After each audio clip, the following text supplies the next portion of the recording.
Hello there. My name is the Hell Panda. I wanted to just probably bring a little bit more into light about the bug of the known issue with the Archgun, with the mods, on Warframe.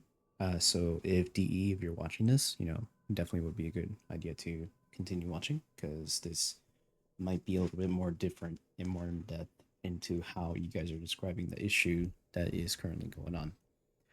So, um, in the mod report, it was showing that um that the first one is being ignored if all the mod slots are being used if we're not, rank 30.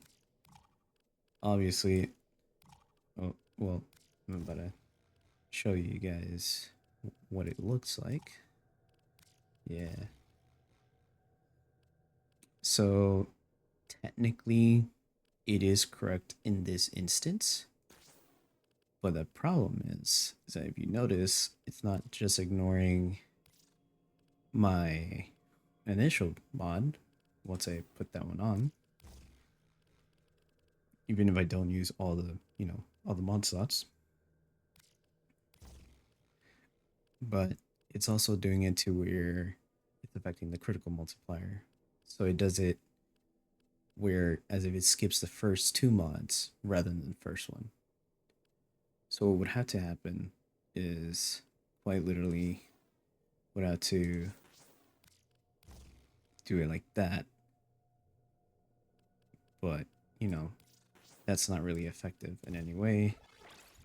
And right now, as you can see, my damage is actually at 1588.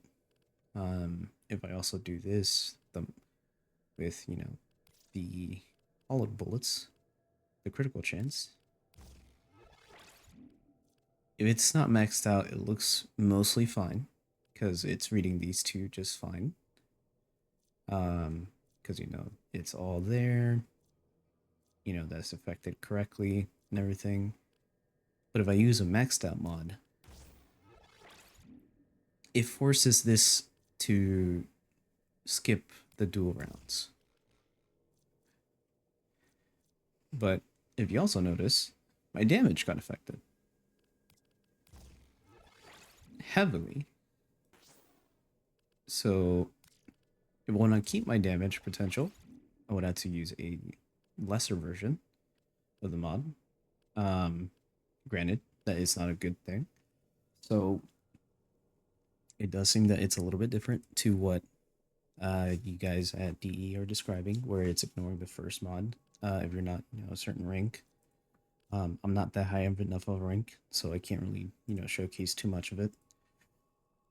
But it seems to be a little bit more convoluted than what you guys are describing. So it's also with the fact of the polarity level of the mod. So if it's maxed out, it's affecting other wanky, jinky stuff. I unfortunately cannot code, so I cannot look into it. But definitely worth something mentioning, over at DE, because even with this magazine capacity, the magazine is being read just fine, but it affects the multi-shot, and then it affects the damage as well. So it's kind of being a little bit weird, because the damage, it's not where it completely reads it out at 0. There's like kind of an overflow somewhere. So might be something worth trying to figure out what's going on. So yeah, uh, just definitely something hopefully a little bit more in depth with a description as to what the heck is going on. Right now, it seems the safest bet is for whatever mod you're using for critical or damage wise. You can have one maxed out, just don't have both of them maxed out because then they kind of overflow, I guess. It's the best way to describe it, to where it causes it to read differently. So, yeah, just might be worth something looking into. Um, so it might be just a couple variety of things going on. Um, yeah. Uh, if you watch this to the end, appreciate you taking a look because you're curious for this art gun bug that we are currently experiencing with Warframe. So even though I'm not part of the DE team, I'm sorry you're dealing with it. but you know, this is my own temporary fix that I have looked into, where I can at least keep my damage potential up without messing up this too much. So yeah, hope you enjoyed the video. DE, if you're watching this, please fix this, because I want to use everything as I can. But yeah, hope you guys have a wonderful rest of your evening and enjoy. Bye bye.